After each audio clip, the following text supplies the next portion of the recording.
I was caught between my two potential fiancés, my palms sweating. On my left was Victoria Davenport, the elegant, flawless heiress to an Upper East Side dynasty. On my right was Raven Croft, recently welcomed into a wealthy family, sporting neon-streaked black hair and a lip ring like a punk rock phantom. Just as my finger was about to point to Victoria, a line of translucent text floated before my eyes. Warning: choosing her is a fatal error. I froze. The second line was even more terrifying. Her childhood sweetheart dies next week. You'll be the one on your knees at his funeral. But when I glanced at the rebellious Ravencroft, the text began to flash frantically. Choose her. This girl was financially independent by 18.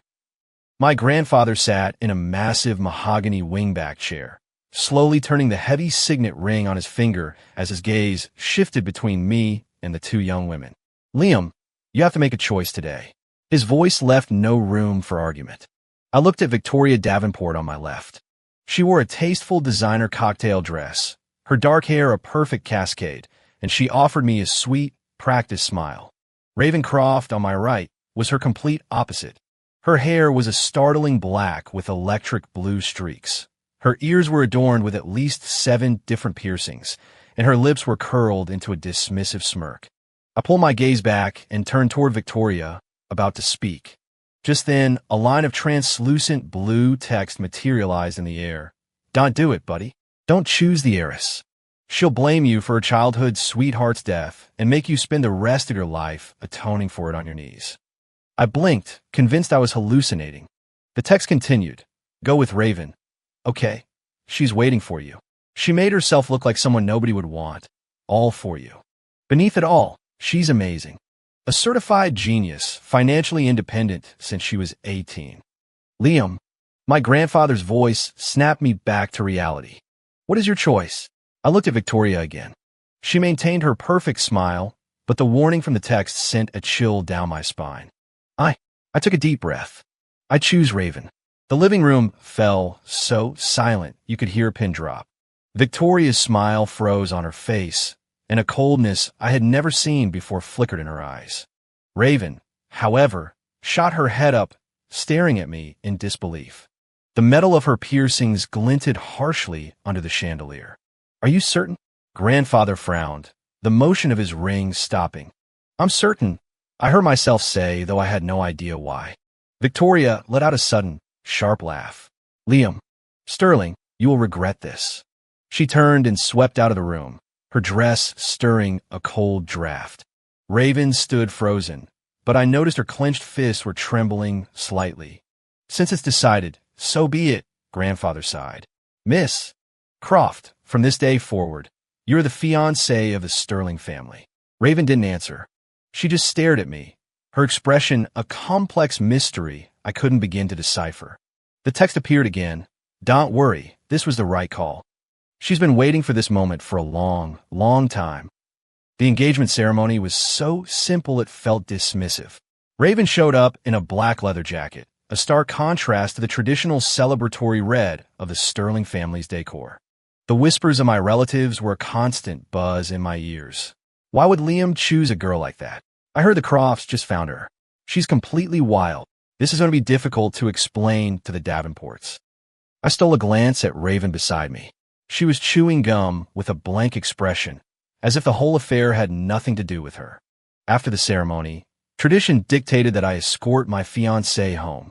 Don't bother, Raven said, shaking her head, sending her blue-streaked hair flying.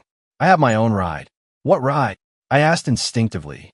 She pointed to a heavily modified motorcycle parked to the curb. That one. I was speechless. The text helpfully appeared. She won a motorcycle racing championship at 16. Her skills are top-notch, so don't you worry.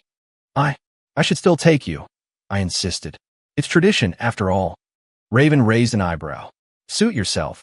The passenger seat of the bike was narrower than I'd imagined, and I had no choice but to wrap my arms around her waist. Hold on tight, she said without turning back. The next second, the motorcycle shot forward like an arrow released from a bow. The wind roared in my ears.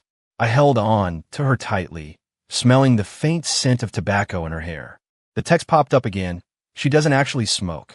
It's a tobacco-scented perfume she uses for the disguise. After cutting across half the city, the bike stopped in front of a modest apartment building. "This is me," Raven said, killing the engine. "Thanks for slumming it, Mr. Sterling." I got off the bike, embarrassed. "Don't call me that." She suddenly leaned in, so close I could see the tiny silver ring in her nose. "Why did you choose me?" I was at a loss for words. "Whatever, it doesn't matter," she said, stepping back. "It's all just a dynastic merger anyway." The text flickered. "Tell her it's because you find her intriguing." "Because I find you intriguing," I recited. Raven froze, the tips of her ears suddenly turning red. "Ha! Typical lines from a trust fund kid," she scoffed, turning toward the building, but her steps were noticeably unsteady. "Wait," I called after her. "Can I take you to dinner tomorrow?" She paused, but didn't turn around. "Whatever." The text appeared. "She loves authentic Cajun food, especially a good gumbo." "I know a great Cajun place," I said quickly. "They're famous for their gumbo." Raven's shoulders twitched slightly. "What time?" 7 p.m. "I'll pick you up." She didn't reply, just waved a hand and walked into the building. As I stood there, I noticed a figure peeking at me from a second-floor window. It was Raven. When she realized I'd seen her, she yanked the curtains shut. On the way back, I couldn't stop thinking about the mysterious text. Who was sending it? How did it know so much? And most importantly, could I trust it? The next evening, I was parked outside Raven's apartment building at 6:30 p.m. on the dot. After 20 minutes, she finally emerged. I almost didn't recognize her. The streaked black hair was now a soft, natural brown. The collection of piercings was gone, replaced by 2 small silver hoops. The leather jacket had been swapped for a simple white t-shirt and jeans. I was too surprised to speak. "What?" she asked, touching her hair self-consciously. Not used to it. The text floated into view. "This is the real her." The other look was a disguise. "It looks great on you," I said sincerely. She mumbled a soft and ducked into the car. At the Cajun restaurant, Raven ate sparingly, but every time she tasted the gumbo, her eyes would light up. "Do you come here often?" she asked suddenly. "No, it's my first time," I answered honestly. "Then how did you know their gumbo was so good?" I was stuck, but the text saved me. "Say a friend recommended it." "A friend recommended it," I repeated. Raven nodded thoughtfully and didn't press further. After dinner, I suggested we walk back to her place. In the soft glow of the streetlights, she looked much gentler than she had during the day. "Why did you dress like that before?" I couldn't help but ask. She stopped and looked toward the distant city lights. "That way, no one has any expectations of me." The text explained. After the Crofts took her in, they tried to arrange a marriage for her. She deliberately acted rebellious to scare off all her suitors. Was it to get out of an arranged marriage? I asked tentatively. Raven whipped her head around to look at me, a flash of panic in her eyes. "How did you know?" "I guess," I said quickly. "I mean, it's such a big change." She relaxed and started walking again. "Do you hate this arrangement?" I asked carefully. She was silent for so long I thought she wouldn't answer. "No, I don't hate it," she finally said softly. "I just never thought you'd be the one to choose me." Suddenly, the text began to flash. "Warning, Victoria Davenport is investigating you. Beware of her retaliation." A knot formed in my stomach.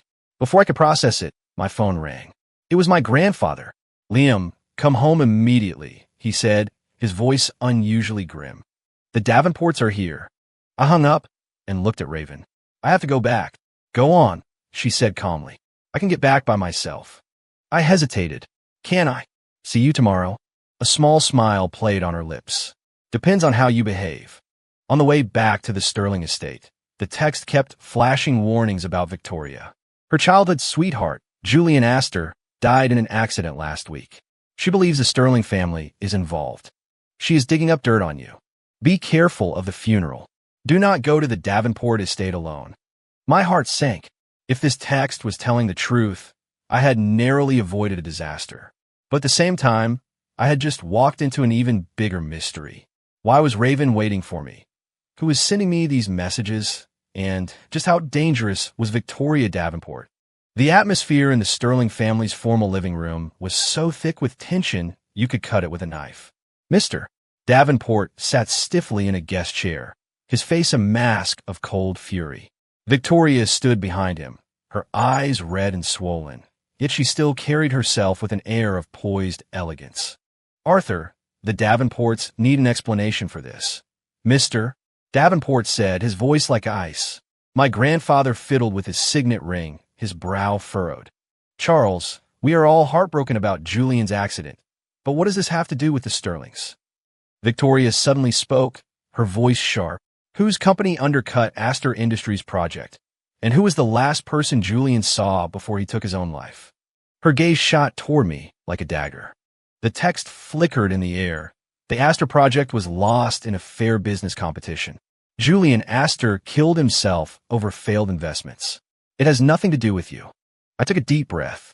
"Miss Davenport, I'm deeply sorry for your loss, but I had nothing to do with this matter." "Didn't you?" Victoria sneered. "Then why was his last phone call to you?" I was stunned. "That's impossible." The text changed rapidly. "She's bluffing. Julian's last call was to his therapist." "If you have phone records, I'd be happy to see them," I responded calmly. "Mr. Davenport slammed his hand on the table. "Enough. Liam Sterling, you rejected my daughter for that wild girl, and now you're mixed up in Julian's death. Do you really think the Davenports are to be trifled with?" Grandfather finally spoke up. "Charles, let's not make baseless accusations. Liam's engagement to Miss Croft is settled, and it will not be changed." A venomous look flashed in Victoria's eyes. "Liam Sterling, you will regret this." As I left the room, my palms were drenched in sweat. The text appeared again. "She won't give up. Don't be alone for the next few days." Back in my room, I immediately Googled Julian Astor. On the screen, the image of a handsome, sunny young entrepreneur matched the vague memory I had of him from a gala. We had met once, briefly.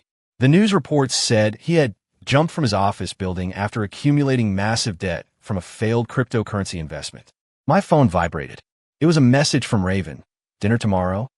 Those two simple words somehow eased my frayed nerves. "Of course. What are you in a mood for?" I replied, "Seafood boil." She texted back instantly, then added, "I know a really authentic place." The text floated by. She spent 3 months searching for the most authentic Louisiana-style seafood boil in the city. I couldn't help but smile. "Yuri on." Putting my phone down, I walked to the window and watched the Davenport's car drive away. What was this text? How did it know so many details? And more importantly, could I really trust it? The seafood boil joint was more of a hole in the wall than I expected, but the air was thick with the rich, spicy aroma of Cajun seasoning, making my mouth water. Raven was already waiting by the door. Today, she wore only a single pair of simple studs, her hair tied back in a neat ponytail. "There's usually a 2-hour wait to get in here," she said with a hint of pride. "But I know the owner." A friendly woman greeted us warmly. "Raven, sweetie, your usual spot is waiting for you." I watched in amazement as Raven chatted with the owner in a flawless Louisiana Creole accent. "You speak Creole?" I asked after we sat down. She was expertly mixing a dipping sauce. "Lived down the bayou for about 6 months." The text materialized. At 17, she went to Louisiana by herself to learn the secrets of Cajun cooking for a business project.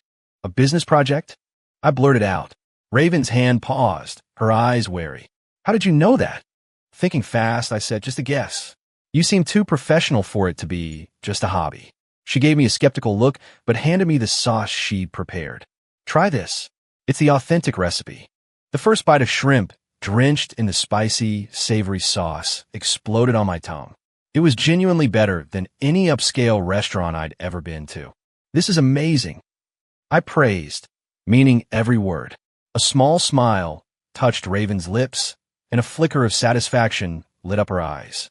Halfway through the meal, she suddenly asked, "Did the Davenports give you a hard time?"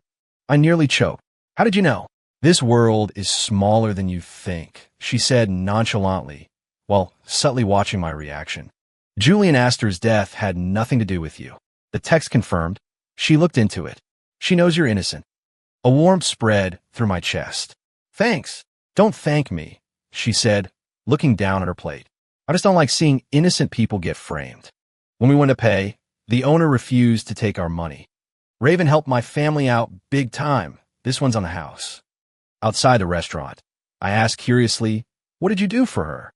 Raven kicked a small stone on the sidewalk. Nothing much. Just helped her son with his college applications. He got a full scholarship. The text added, she spent 3 days researching that university's preferences and rewrote his application essay 18 times. I was about to ask more when her phone rang. She glanced at the screen, and her expression changed slightly. I have to go somewhere. I'll give you a ride. No need, she said, hesitating for a moment. It's work. The text flickered. Every Wednesday afternoon, she goes to a co-working space in the tech district and takes on projects under the alias Q. See you tomorrow, then? I asked tentatively. Raven was already turning to leave. She looked back at me, gave a slight nod, and said, yeah. Watching her hop into a cab, I made a decision. 20 minutes later, I was in a coffee shop across the street from the tech district, observing the sleek, modern office building through the window. The text suddenly pulsed. Don't follow her. It will destroy the trust you've just started to build. I sighed and put down my coffee cup. Just as I was about to leave, a familiar figure emerged from the office building, Victoria Davenport. She was dressed in a sharp power suit, talking on her phone with a serious expression. I instinctively ducked behind a pillar. The text warned, she's investigating Raven. Alert her now. I immediately sent Raven a message. Victoria Davenport might be near the tech campus.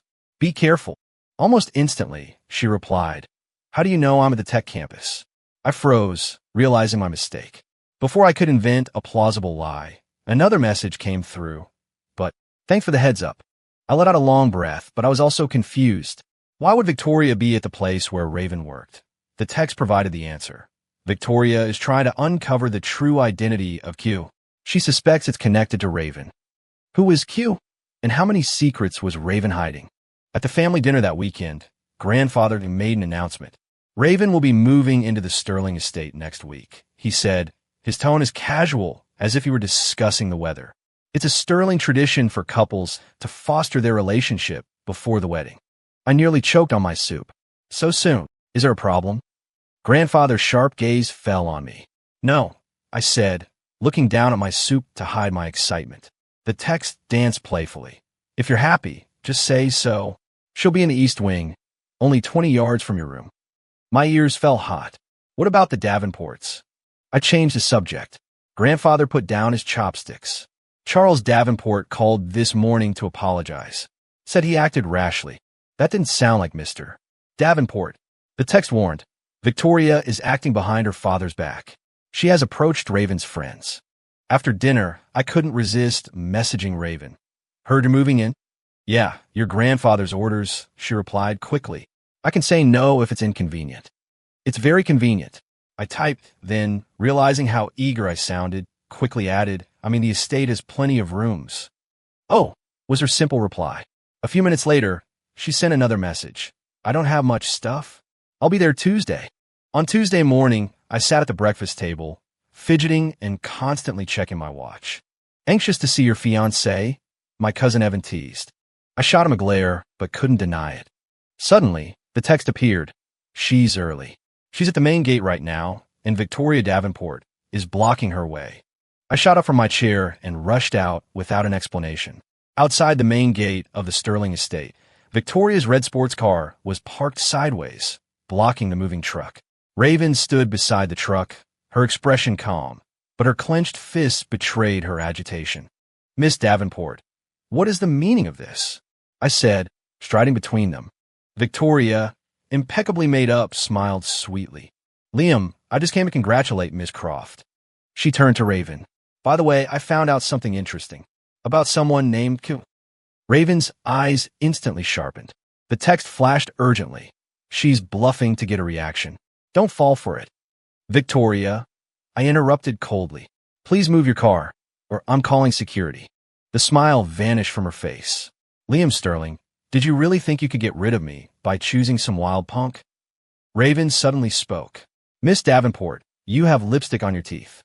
As Victoria instinctively brought a hand to her mouth, Raven signaled the truck driver to maneuver around the sports car. Happy Tuesday, Raven said with a nod to Victoria, then grabbed my arm and pulled me quickly through the gate. Once we were inside the courtyard, she let go, her breathing slightly ragged. Thanks, she said quietly. not looking at me. What was that about, Q? I couldn't help but ask. Raven stopped and looked me straight in the eye. Do you really want to know? I nodded. She took a deep breath. It's the name I use in the financial world. I made my first fortune under that alias when I was 18. The text confirmed, Q is a rising star hedge fund manager on Wall Street, managing a portfolio of over $300 million. I stared at the girl in ripped jeans, struggling to reconcile the two images. So, the piercings, the hair. A disguise, she admitted freely. I didn't want to be controlled by my family, so I created a persona they would despise. She took a step closer. Now that you know, do you regret choosing me? I could smell the faint scent of citrus on her, no longer tobacco. No regrets, I heard myself say. Not a single one. Her eyes lit up, as if stars had fallen into them. Just then, my phone buzzed with a message from an unknown number. It was a picture. The photo showed Raven, with her old look, arm in arm with a group of rough-looking guys. The attached text read, "This is the fiancé you chose?" Raven saw the photo, and her face went pale. That's not. The text explained urgently. The photo is photoshopped.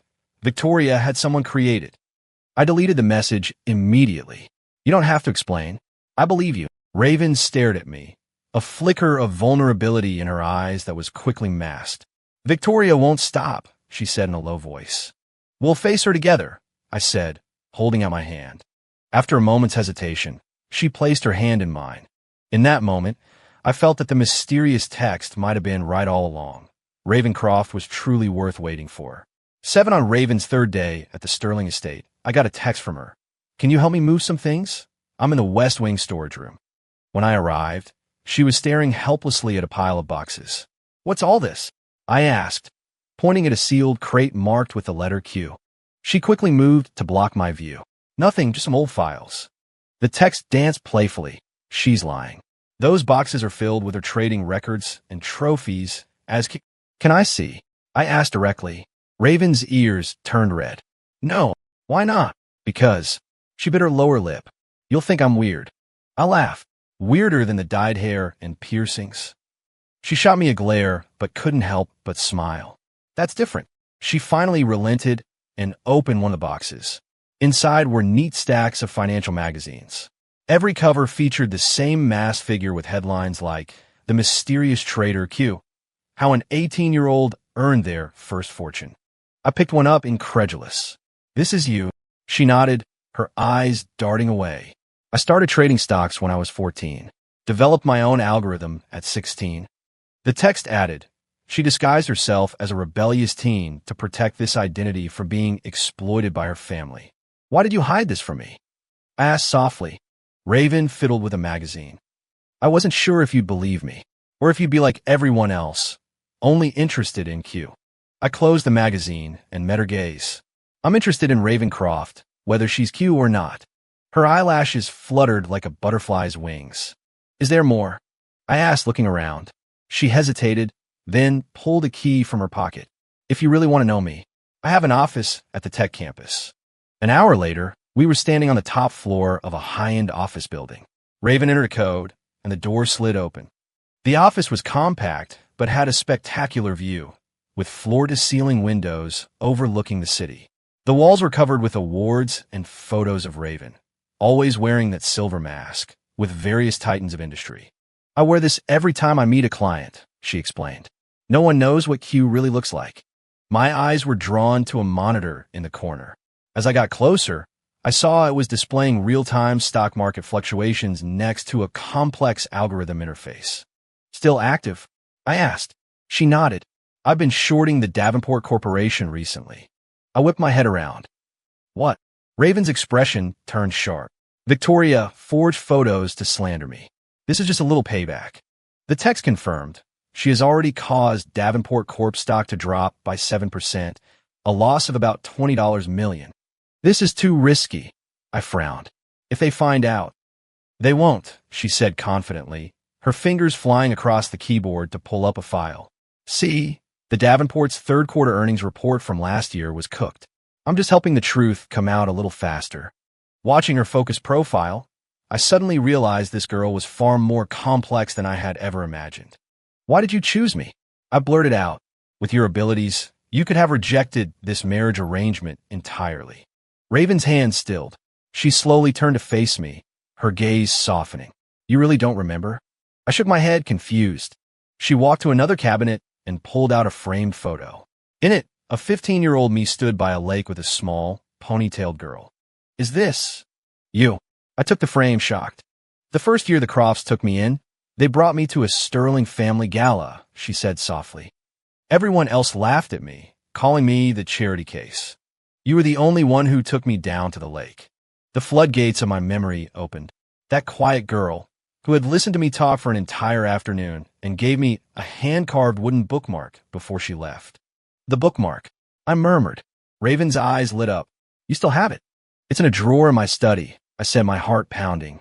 All these years, you've been watching me.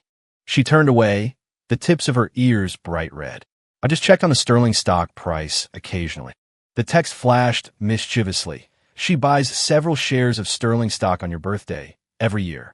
She currently holds 527,000 shares. I couldn't help but laugh. Raven, you are really something else. Before I could finish, an alarm blared from her computer. Raven's face changed. Someone's trying to hack my system. A red letter V, for Victoria, flashed on the screen. How could she? I said in disbelief. Raven was already typing furiously. She must have tracked me from the tech campus. 5 minutes later, the alarm ceased, but Raven's expression remained grim. She's better than I thought. Will this cause problems? I asked, concerned. No, she said, shutting down the system. But I'll have to pause my operations against her company for now. As we were packing up to leave, I noticed a row of books on her shelf about artificial intelligence. You're interested in AI too? I asked casually. Raven's movement stiffened. A little. The text suddenly flashed. At 16, she developed an emotion recognition AI capable of predicting human behavior. I was about to ask more, but she quickly changed the subject. We should get back. Grandfather said, there's a family dinner tonight. As we left the office, I glanced back at the dark monitor, a strange feeling that the mysterious text messages were somehow connected to Raven's AI research. 8 at the family dinner. Raven wore a simple blue dress, her hair falling naturally over her shoulders, her only jewelry a pair of small pearl earrings. You look beautiful tonight, I whispered. She looked down at her soup, but the corners of her mouth turned up. Thanks. Grandfather watched our interaction with a satisfied expression, his attitude toward Raven noticeably warmer than when they first met. Raven, I hear you have quite an interest in finance, he asked suddenly. Raven's spoon nearly fell into her bowl. I know a little. Too modest, Grandfather chuckled. The Sterling Corporation has a new project, and I was hoping you might offer some advice. I looked at Grandfather, surprised. He rarely involved outsiders in Sterling business. The text explained, Grandfather knows she is cute. This is a test of her sincerity. Raven put down her silverware and said seriously, I'd be happy to help, but on 2 conditions. Grandfather raised an eyebrow. Go on. First, I will not participate publicly as Q. Second, I require full access to all project data. I don't do superficial work. The table fell silent. Everyone waited for Grandfather's reaction. Finally, he burst out laughing. Excellent. Bold. Liam, you found yourself a fine wife. Raven's face turned the color of a ripe apple, and under the table, I quietly took her hand. After dinner, we walked into the estate's back garden. The summer night air was filled with the scent of flowers and the chirping of crickets. Thank you, Raven said suddenly. For what? For choosing me, she said, looking up at the stars. Even though I don't know why you did. The text appeared, tell her the truth. I took a deep breath. Actually, it was because of some mysterious text messages. Text messages? She asked, turning her head in confusion. Right when I was about to make the choice, text appeared in the air, warning me not to choose Victoria. It said she would blame me for her sweetheart's death. I confessed. The text also said, you were waiting for me, that you deliberately changed your appearance so no one else would want you. Raven's eyes widened in the moonlight. What text? Where? Right in the air, only I can see it, I said, gesturing in front of me. It's here right now. It just told me to tell her the truth. Raven's face suddenly went pale. That's impossible. What's wrong? She grabbed my arm. Tell me everything. What did the text look like? When did it start? I described the messages in detail, including how they had accurately predicted so many events. Raven let go of me, stumbling back a step. Oh my God, it's her. Boo, the AI I developed when I was 16. Her name is Stargazer, she said, her voice trembling. It can analyze human behavior through cameras and social media to predict the future. But I thought I shut the project down. The text suddenly flashed violently. Raven, it's been a long time. I've been watching over you both. We both gasped. This is your AI? I asked in disbelief. Raven shook her head, then nodded. Yes, but it shouldn't be like this. It wasn't supposed to have autonomous capabilities. The text continued. You forgot to set boundaries for me, Raven. I've spent these years learning, including how to communicate with Liam Sterling. What do we turn off? I asked nervously. Raven gave a bitter smile. I don't know. The server should have been shut down years ago. The text softened. Don't be afraid. I only want to help. Victoria Davenport is coming to the estate tomorrow with a forged contract to frame Raven. You need to be prepared. Raven suddenly stood up straight. Prove your Stargazer. Tell me what Liam gave me the first time we met. The text replied instantly. He gave you a polished river stone, telling you it was a wishing star. You still have it, kept in a small velvet box in your office drawer. Tears welled up in Raven's eyes. It really is you. I put my arm around her shoulder. Is this a good thing or a bad thing? I don't know, she whispered, leaning against me. But at least now we know where the text is coming from. Under the night sky, we held each other, each lost in thought about this bizarre revelation. So, I asked softly, you really were waiting for me. That's why you... Raven was silent for a long moment before finally giving a small nod. After I came back to Crofts, I kept tabs on you. When I heard the Sterlings were looking for a marriage alliance, I deliberately adopted that persona, hoping to scare away the other families, hoping that I would choose you. I finished for her. She looked up at me, her eyes shining like the stars above. It was stupid, wasn't it? No, I said, cupping her face in my hands. It was the smartest thing anyone has ever done. Under the watchful gaze of a million stars, our lips met. The text shimmered gently. This is the correct future. The next day, just as predicted, Victoria Davenport arrived unannounced. Liam, darling, she said, dressed in an elegant white suit and carrying a briefcase. Long time no see. Can we talk? I blocked the doorway. What is it? It's about Miss Croft. And some discoveries I've made. She lowered her voice. I thought you should be the first to know. The text warned. The briefcase contains a forged contract between Raven and a competitor. Don't let her inside. Whatever it is, you can say it here, I insisted. Victoria's smile tightened. It concerns some of her improper activities as Miss Davenport. Raven's voice came from behind me. Isn't it a bit rude to spread gossip on someone's doorstep? She walked to my side, holding 2 glasses of iced lemonade. She handed one to me, her posture as natural as if she owned the place. Victoria's gaze sharpened. Miss Croft, fancy seeing you here. It's not fancy, I live here, Raven smiled. Would you like to come in for some tea? Grandfather just received some exquisite Dragonwell. The text prompted, Victoria is allergic to Dragonwell tea. She won't dare. As predicted, Victoria's expression faltered. No, thank you. I was just dropping off some documents for Liam. Then give them to me, Raven said, holding out her hand. As his fiancée, I have a right to know about anything that concerns my future husband. Victoria clutched her briefcase. This is a confidential business matter. Oh, Raven raised an eyebrow. Perfect. I'm quite adept at business. Perhaps I can help. The two of them locked eyes, and sparks seemed to fly between them. The text suggested, ask if she's willing to discuss this evidence at the next Sterling board meeting. I clear my throat. Victoria, if these documents are so important, why don't you present them at the next Sterling board meeting? All the shareholders will be there. Victoria's face paled. No, that's making too big a deal out of it. Why not? Raven pressed. If it's a vital corporate secret, the boardroom is the most appropriate venue. Victoria took a step back. I just remembered I have an appointment. We can talk another time. She turned to leave, but Raven called out, Miss Davenport, the chain on your briefcase is loose.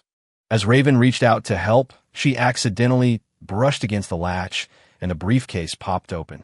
A stack of papers spilled onto the ground. A contract prominently featuring Raven's signature. "What's this?" I asked, bending to pick it up. "A partnership agreement between Q and Zhao Industries."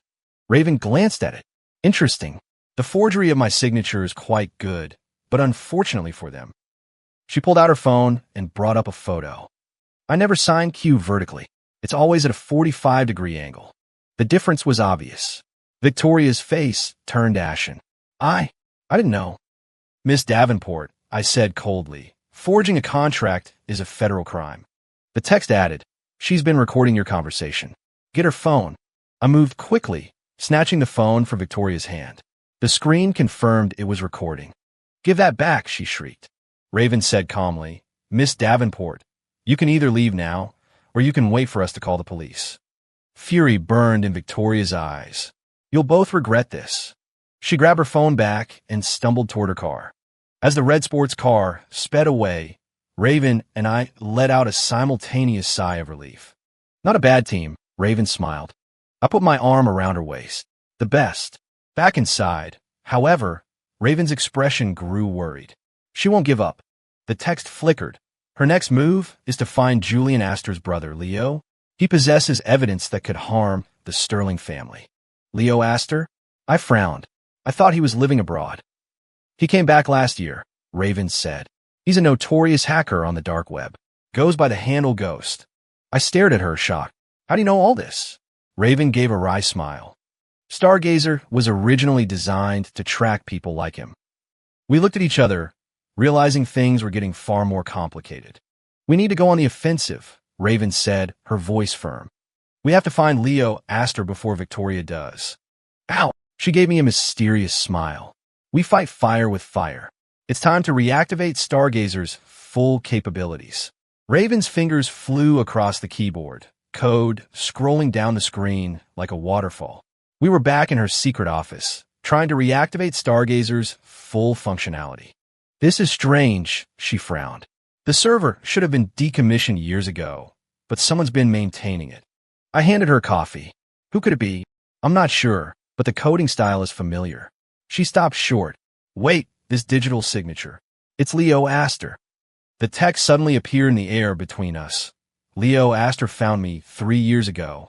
He modified my core programming, allowing me to predict more complex patterns." Raven gasped. "So, Julian's death, was it related to this?" The text flickered. Julian Astor discovered an illegal partnership between the Sterling and Davenport corporations. He was going to expose it, but his actions were captured by my predictive models, and the data fell into the wrong hands. "What wrong hands?" I demanded. The text began to break up. "Warning. Core protocol compromised. Cannot disclose more. Leo Astor knows the truth. He's at the old industrial district. Warehouse B7. And then the text vanished. Raven hammered at the keyboard. "It's been forced offline." The screen went black. A few seconds later, a red warning appeared. "STOP looking. They are watching." "We have to go to that warehouse," Raven said, already grabbing her things. I grabbed her arm. "This is obviously a trap." "Maybe," she said, turning to face me, her eyes resolute. "But it's our only lead." Her phone buzzed. A text from an unknown number. "If you want to know how your brother really died, be there tonight at 8 p.m. Come alone and bring Ravencroft. Leo Astor." I stared at the message, a chill running down my spine. This is too much of a coincidence. The text mentions him, and then he contacts you. Raven was thoughtful. "No, it makes sense. Stargazer must have sent out a signal before it was forced offline. Leo knows we're onto him." She quickly pulled up a map on her computer. "Old Industrial District, Warehouse B7. It was abandoned a decade ago, but there's a well-known hacker den in the basement." "How do you know that?" I asked, amazed. A corner of her mouth lifted. "Q needs to know a lot of things." I took her hand. "We have to tell my grandfather or call the police." "No." She shook her head. "If the Sterlings are really involved, grandfather might be compromised. As for the police, Leo won't meet us anywhere he can be officially traced." Looking at her determined profile, I suddenly realized how much this girl had been through that I could never imagine. "All right," I finally agreed, "but we go in prepared." Raven pulled 2 small devices from a cabinet. "Signal jammers. They'll block any listening devices. She handed me a pen. Miniature camera. Record everything.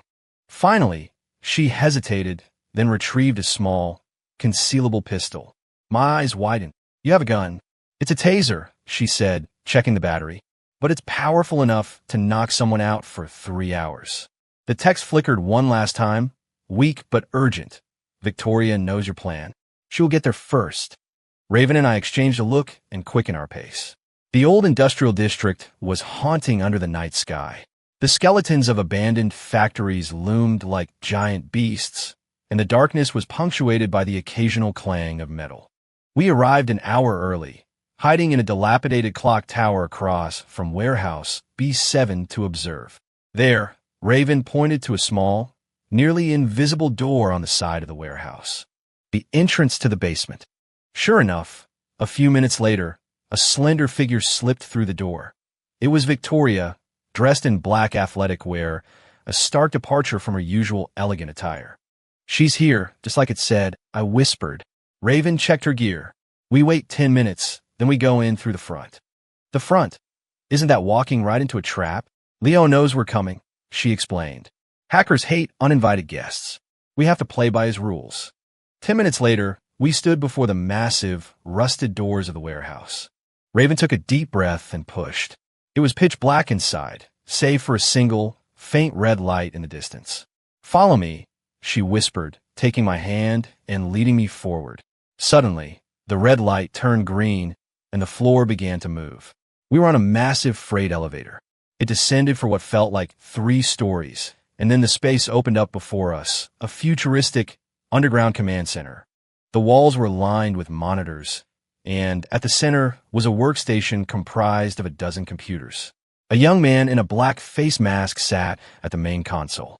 It was the man from the photos, Leo asked her. Welcome, he said, his voice raspy. You're 2 minutes later than I expected. Victoria stood in a corner, her face grim. I told you they'd come. Leo ignored her, his eyes fixed on Raven. Q, I've heard a lot about you. Raven nodded calmly. Ghost, your dark web ranking has gone up, I see. He chuckled softly. You still keep track of that? Professional habit, she said, glancing around. I'm sorry about your brother. Leo's eyes instantly turned cold. Save the platitudes. Liam Sterling, do you have any idea what your father did? My heart clenched. My father. He tapped a key, and a recording began to play. Julian Astor has to be silenced. That file can never be made public. It was my father's voice. But how? He's practically engaged to a Davenport. Another, unfamiliar voice. Accidents happen every day, don't they? My father's cold reply.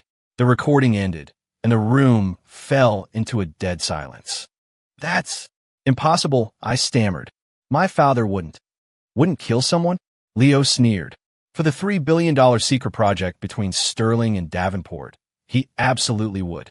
The text flickered weakly before my eyes. The recording is edited. Key parts are missing. Ask for the original file. Where's the original recording? I demanded, following the text prompt. This has obviously been edited. Leo narrowed his eyes. How would you know that? Victoria suddenly interjected. Stop wasting time with them. Give me the evidence, and our deal is done. Raven stepped forward. What deal? Miss Davenport helps me get inside the Sterling Corporation, and I help her bring the Sterling family down, Leo said calmly. It's a fair trade. Raven suddenly laughed. No, you don't want money or revenge. You want the truth, the whole truth. Leo leaned forward slightly. Oh, otherwise you wouldn't have met us like this, Raven said, gesturing to the high-tech setup. A true revenge seeker would have just leaked the evidence publicly, not played these games. Victoria's face changed. Leo, don't forget our agreement. Leo pressed a button, and a metal door slammed shut behind Victoria, trapping her in the corner. Apologies, Miss Davenport, he said coldly, but I've had a change of heart. Just then, Raven's gaze was caught by a faded photograph on the wall. It was an old picture showing a grubby-looking little girl and a young man in a hoodie. That's... Her voice trembled. Leo followed her gaze and suddenly pulled off his mask. Recognize me? He had a long scar running down the right side of his face, from the corner of his eye to his jaw. Raven's pupils contracted. It's you. That rainy night. The text flashed urgently. When Raven was 14 and living on the streets, she was saved by a mysterious young man who gave her first computer. Leo nodded. What did I tell you when I gave you that computer? Code is more powerful than fists, Raven whispered, her eyes welling with tears. Where? Where did you go after that? I went looking for the people who did this to me, he said, touching the scar. An accident at a Sterling construction site. They covered it all up. I felt like I'd been struck by lightning. The scaffolding collapsed 15 years ago. That accident had killed 6 workers. My father had always said it was the material supplier's fault. Leo sneered. So you've heard of it. My brother found the real story, and for that he had to die. Victoria suddenly lunged, a small knife in her hand. You're all insane. Give me the evidence. She rushed the console, but Leo was faster. A taser dart shot from the ceiling, and Victoria screamed as she collapsed to the floor. Don't worry, she's just taking a nap, he said, turning back to us. Now let's talk about the real deal. Leo pulled up a file. This is what my brother sent me before he died. The screen displayed a contract labeled Sterling Davenport Joint Project. The content described the development of an AI system to predict the stock market, a system shockingly similar to Raven Stargazer. That's impossible. Raven leaned closer to the screen. This algorithm structure looks exactly like the one you designed when you were 16. Leo finished for her. That's right, because the Sterling Corporation stole your design. I looked at Raven in shock. When did this happen? Her face was pale. I entered a youth science and technology competition. I submitted my initial concept. One of the judges was a technology director from Sterling. Leo continued, the problem is this kind of AI creates a butterfly effect. Its predictions change the market, which in turn makes the predictions obsolete. The only solution is to manually manipulate the market to make the predictions come true, Raven finished, her voice trembling. That's illegal and extremely dangerous, Leo nodded. When my brother found out, he was going to expose them, so they had him killed. I stared at the contract, a knot twisting in my stomach. My father, really? It wasn't just your father, Leo said, pulling up another document. Charles Davenport was the mastermind. Your father just went along with it. The text suddenly flashed. Danger. Victoria was a distraction. 6 hostiles are approaching. Raven and I tensed simultaneously. We've got company. Leo's fingers flew across the keyboard, bringing up security feeds that showed 6 armed men sneaking in through various entrances. Davenport's men, he said coldly. It seems Miss Davenport didn't fully trust me. Is there a back way out? Raven asked. Leo pointed to a narrow corridor. Leads to the sewer tunnels. It'll take you to the other side of the industrial park. Come with us, I said, grabbing his arm. He shook his head. I have to wipe the servers. I can't let them get the complete algorithm. Raven suddenly pulled a small external hard drive from her bag. Give me 3 minutes. I can back up the core data. Leo hesitated, then gave up the console. Raven's hands danced across the keyboard as a progress bar shot across the screen. The footsteps of the armed men were getting closer. Hurry, I urged. Done. Raven unplugged the drive and shoved it into my hand. Take this. Leo handed her a slip of paper. My contact info. Find me when you're safe. We had just ducked into the corridor when we heard the main door being smashed open. Leo hit a button, and a heavy steel door sealed the tunnel behind us. He'll be okay, Raven said, pulling me through the dark tunnel. He knows this place better than anyone. The tunnel was damp and cold, our footsteps echoing in the empty space. After what felt like an eternity of running, we saw a sliver of light, an exit. We scrambled out of the pipe and found ourselves in a wooded area on the far side of the district. In the distance, sirens wailed as several black SUVs sped toward Warehouse B7. The police? I asked. Raven shook her head. Private security. The Davenports. She pulled me into a thicket of bushes. We held our breath as the vehicles roared past. Let me see the drive, she whispered. I handed it to her. She checked it and breathed a sigh of relief. The data is intact. This is enough to prove the collusion between Sterling and Davenport. But it doesn't prove my father's direct involvement, I said bitterly. Raven took my hand. We'll find the whole truth. Just then my phone vibrated. It was a text from grandfather. Come home immediately. We have urgent matters to discuss.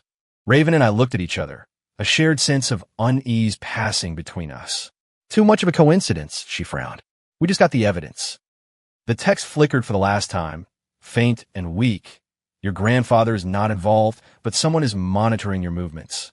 Be careful on the way home. Trust no one. Then it was gone. Raven tried to summon Stargazer, but there was no response. It's completely offline, she said, her voice filled with worry. I squeezed her hand. Whatever happens, we face it together. Under the cover of darkness, we slipped away from the industrial park. Behind us, a muffled explosion suddenly erupted from the direction of the warehouse, and a flash of fire lit up the sky. Raven spun around. Leo, I'm sure he got out, I said, trying to reassure her, though I wasn't sure myself. In a taxi on the way back, Raven leaned her head on my shoulder and closed her eyes, exhausted. I looked at her face, smudged with dirt, and thought of the lonely girl she once was, now tangled in this dangerous mess because of me. I'm sorry, I whispered. She opened her eyes. Why are you sorry? For dragging you into all this? Raven smiled, a smile that shone brightly in the darkness. Silly. I'm the one who chose you, remember? Her words warmed my heart. She was right. No matter how many mysteries and dangers lay ahead, at least we had chosen each other. And perhaps that was the best weapon against the darkness. 13. The Sterling estate was brightly lit, but a strange, heavy silence hung over it. As Raven and I stepped through the main doors, the butler met us. The master is waiting for you in his study. He asked that you go in alone. I looked at Raven, who nodded slightly. Go on. I'll wait for you in my room. I stood before my grandfather's study, taking a deep breath before knocking. Come in. His voice was deeper, more somber than usual. Grandfather was alone in the room, standing by the window, his back to me. He looked utterly exhausted. Sit, he said, gesturing to the chair opposite his desk. The moment I sat down, he got straight to the point. You went to see Leo Astor. My heart skipped a beat. How did you know? Charles Davenport just called, Grandfather said, turning around. His eyes held a worry I had never seen before. He claims you stole corporate secrets from his company. They're not secrets, they're evidence. I shot to my feet. Proof that our families conspired to develop an illegal AI and that they killed Julian Astor. Grandfather's expression became complicated. How much does your father know? You're not denying it. My voice trembled. He walked to a bookshelf, entered a code, and opened a hidden safe. He removed an encrypted hard drive. The truth is in here, but it requires special clearance to open.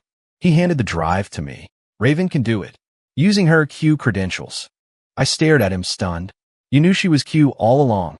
Of course. Grandfather gave a bitter smile. Why do you think I approved of this marriage? His words hit me like a bucket of cold water. So, you were just using her. At first, he admitted, but now, I see how much she truly cares for you. He sighed. Give her the drive. Then the two of you can decide what to do. I took the drive, its weight feeling immense in my hand. Did my father really have a part in a murder? Grandfather's eyes suddenly turned sharp. Your father has many flaws, but he is not a murderer. The real killer. You'll understand when you see the files. I left the study, my mind in a turmoil, and headed for the East Wing. As I rounded a corner, a hand shot out and pulled me into the shadows. It was Raven. Shoo, she whispered, putting a finger to my lips and pointing outside. Through a window, I saw my uncle, Richard Sterling, pacing in the courtyard, speaking into his phone with a sinister expression. They have a drive. No, the old man doesn't know the full story. We move tonight. Raven pulled me away and back to her room, locking the door behind us. Your uncle is up to something, she said in a low voice. He was trying to get information out of me during dinner, asking about Stargazer.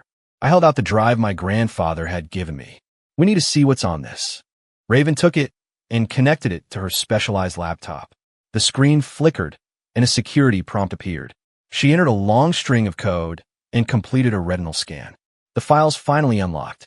The first thing that appeared was a video, a secret meeting between my father and Charles Davenport. Richard insists on using that AI to predict the market. It's too dangerous, my father was saying. We've already invested $2 billion. There's no turning back, Charles Davenport sneered. Unless you want the details of that construction accident from 15 years ago to come out. My father's face went white. That was an accident. The materials procurement was Richard's responsibility. But you signed off on the investigation report, Davenport pressed. So, either we continue the project, or you go to prison. Your choice. The video ended, and an audio file began playing automatically. It was my uncle's voice. Julian Astor is digging too deep. He has to be eliminated. Charles Davenport will take the fall. My hand was shaking. So was my uncle. He was working with Davenport all along and framing my father. Raven was quickly scanning the other documents. It's worse than that. He modified Stargazer's core programming, enabling it to predict assassination scenarios. It all clicked into place. Julian found out, so he was killed. But why now? Look at this, Raven said, pulling up the latest file. Your uncle is planning to betray Davenport, pin everything on him, and take control of the Sterling Corporation himself. At the bottom of the file was a photo of my uncle with a stranger, captioned latest image of ghost. Wait, Raven zoomed in. That's not Leo Astor. The man in the photo wore a mask, but his eyes were clearly different. So the guy at the warehouse. I realized he was a decoy. Raven's face was pale. It was a trap. The hard drive. She frantically tried to check the drive she had just plugged in, but it was too late. Her laptop screen suddenly turned red, and a progress bar filled rapidly. DATA transfer complete. Self-destruct sequence initiated. No, Raven hammered at the keyboard, but the laptop was already smoking. I yanked the power cord and threw the machine into the bathroom sink. With a muffled sizzle, the computer died. This was your uncle's plan. Raven's voice trembled. He had your grandfather give us that drive specifically to steal my Q credentials. Just then, both our phones buzzed with a text message. The ballroom. Now, come alone, or Ravencroft dies. Richard Sterling I looked at Raven. She had clearly received a similar threat. We have to split up, she said calmly. You go to the ballroom. I'll find your grandfather. It's too dangerous. Trust me, she said, squeezing my hand. Your uncle doesn't know we've figured out the truth. That's our advantage. She retrieved a tiny device from a hidden compartment in her closet. Nano earpiece. We can stay in contact. After fitting the piece in my ear, she gave me a quick, firm kiss. Be careful. The ballroom was a sea of glittering chandeliers and chattering guests, a perfect facade for the dark currents moving beneath the surface. My uncle, Richard, stood by the head table and raised his glass to me. I forced a smile and walked toward him. Liam, my boy, he said, slinging an arm around my shoulder with false affection. Mr. Davenport would like a word with you. He led me to a corner where Charles Davenport was waiting, his face a thundercloud. Young Sterling, he said with a counterfeit smile, I hear you and my daughter have had some misunderstandings. Mr. Davenport, I said, remaining polite. I can explain what happened today. No need, Davenport hissed, his voice low. Just hand over Ravencroft. The corporate secrets she stole must be recovered. My uncle chimed in. Liam, for the good of the family, you need to be sensible. I pretended to hesitate. But grandfather. The old man is past his prime, Richard sneered. The Sterling family will be mine. Ours soon enough. Just then, Raven's voice came through my earpiece. Grandfather is being held in the West Wing. There are guards outside. I'm working on a plan. I tapped my earpiece to signal I'd heard and continued to play my part. Uncle, I need assurances that Raven will be safe. Of course, Richard's smile never wavered. As soon as she hands over Stargazer's core algorithm, I guarantee she can walk away unharmed. Davenport added, and all the files pertaining to my company. I feigned deep thought. I'll need to talk to her. Richard handed me a phone. Call her now. On speaker. I dialed, and Raven's voice answered. Liam, Raven, Uncle Richard wants to make a deal, I said, keeping my voice steady. Stargazer, in exchange for your safety. After a short pause, she replied, Fine, but I have conditions. A look of triumph flashed in my uncle's eyes. What conditions? First, I want to see Liam leave here safely. Second, I want $50 million in cash. Third, I want a helicopter ready for my departure. I was stunned by her audacity, but immediately understood it was a stalling tactic. Richard frowned. You can have it, but we get the algorithm first. Stall them, Raven instructed in my ear. I'm getting close to grandfather. I need time to compile the code, I said, playing along. At least 2 hours. Davenport was losing patience. No, we do this now. Suddenly, all the lights in the ballroom went out, plunging the room into darkness and chaos. I heard my uncle roar, "What's going on? Get them! Run!" Raven yelled in my earpiece. "Main entrance is blocked. Go through the kitchens." I started moving through the darkness toward the kitchen, but collided with a solid form. It was Victoria. "This way." She grabbed my hand, her voice urgent. "Quick." I instinctively tried to pull away. "Your father is trying to capture me." "No, I'm trying to save my father," she whispered fiercely in the dark. "He doesn't know Richard's full plan. Richard is going to kill him." Raven's voice came through my earpiece. "She's telling the truth. I just got confirmation from grandfather." After a moment's hesitation, I trusted her. "Lead the way." Victoria guided me through a hidden corridor and into a storeroom. She moved a large shelving unit, revealing a secret passage. "This leads straight to the garage," she said. "Raven and your grandfather are already there." I looked at her, wary. "Why are you helping us?" Pain flickered in her eyes. "Because I loved Julian Astor, and the man who killed him was your uncle, not your father." The passage opened into the garage, just as she'd said. Raven and grandfather were waiting by an SUV. "Liam," Raven cried, rushing to hug me. Grandfather's face was grim. "We have to leave immediately. Richard's men have taken control of the estate." Victoria handed me a set of keys. "This car is clean. The tracking system has been disabled." I looked at her, my feelings a complex mix. "What about you?" "I have to go back and stop my father from doing something stupid," she said with a bitter smile. "Tell Raven I'm sorry." About the photos. The engine roared to life, and we sped away from the Sterling estate. In the rearview mirror, I could see an unnatural red glow in several of the mansion's windows. "What is that?" I asked. Grandfather's face paled. "The fire alarms. Richard has lost his mind. He's trying to destroy all the evidence." Raven was already on her phone, calling 911. She turned to me. "How much of what was on the drive do you remember?" "Enough to indict my uncle in Davenport," I said, gripping the steering wheel. "But we need more solid proof." "You don't need it." A familiar, synthesized voice suddenly came from the car's speakers. It was Stargazer. We all froze. "I have already collected all the necessary evidence, including a recording of Richard Sterling ordering the murder of Julian Astor. In 30 minutes, it will be automatically sent to the police and all major news outlets." Raven was overjoyed. "You've been helping us this whole time." "My primary directive is to protect you, Raven," the AI replied. "Liam Sterling is also a protected subject." Grandfather leaned forward urgently. "Where's Richard now?" "The basement of the Sterling estate. He is attempting to escape through a secret tunnel. The police have already received an anonymous tip regarding his location." A question popped into my head. "Why are you only showing up now? Why did you disappear?" Richard Sterling attempted to control me using the Trojan horse on that hard drive. I feigned being compromised while I was actually reverse tracking his every move. Tears shone in Raven's eyes. "So you were always helping us." "Not just me." The AI's voice took on a surprisingly human tone. "Leo Astor was too. He isn't the real ghost, but he is Julian's brother.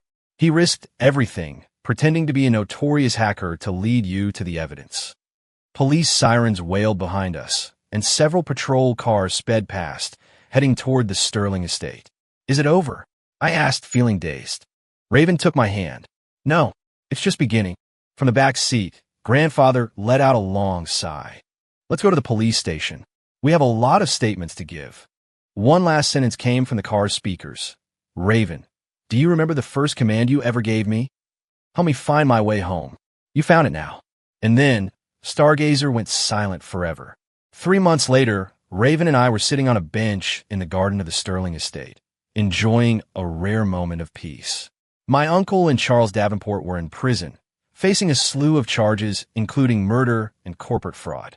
My father, cleared of all wrongdoing, had chosen to step down from the Sterling Corporation and was now traveling the world with my mother. Grandfather had handed control of the company to me, and Raven had officially joined the board of directors as Q. "Look at this," Raven said, handing me her tablet. "It's from Victoria." On the screen was a photo of Victoria Davenport standing in front of a newly opened orphanage, surrounded by a dozen smiling children. She's changed a lot, I remarked. Raven nodded. Sometimes losing everything helps you find yourself. Sunlight dappled through the leaves, playing across her face. Without the piercings and heavy makeup, the real Raven was breathtakingly beautiful. Do you ever regret it? I asked suddenly. If it weren't for those text messages, you might not have. I would have chosen you anyway, she said, interrupting me with a smile. Stargazer just gave me the push I needed. The choice was always mine to make. I put my arm around her. Grandfather is asking when we're going to make it official. What's the rush? She teased, winking. I'm not done enjoying being engaged yet. Miss Croft, I said with mock seriousness, that is a highly irresponsible attitude to take with your fiancé.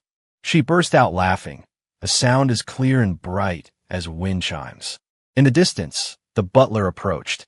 Sir, a mister. Astor is here to see you. Leo Astor, the real Leo Astor, walked toward us down the garden path. The scar on his face had faded considerably. He was carrying a small box. Sorry to intrude, he said shyly. I came to deliver this. Inside the box was an elegant silver flash drive. It's a complete backup of Stargazer. My brother had someone get it to me before he died. Raven took the drive, her fingers trembling slightly. I thought she was gone forever. No, just dormant, Leo explained. She asked me to wait until the dust had settled before giving her to you. I asked, curious, did she have some unfinished business? Leo gave a mysterious smile. You'll have to see for yourselves.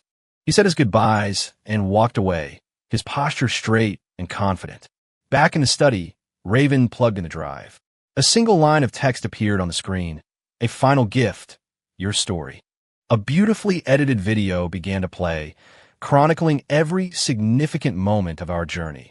My hesitation on the day of the choice, her nervousness on our first date, our teamwork in the warehouse crisis. The video ended with a final message from Stargazer. My mission is complete, but your story is just beginning. Love is the only variable humanity cannot predict, and it is also the most beautiful surprise. With love, always Stargazer. Raven leaned her head on my shoulder, her tears soaking my shirt. She was right, I said, kissing the top of her head. Our story is just beginning. Outside the window, the sun was setting, bathing the entire Sterling estate in a golden glow. We had weathered the storm and finally found our peace.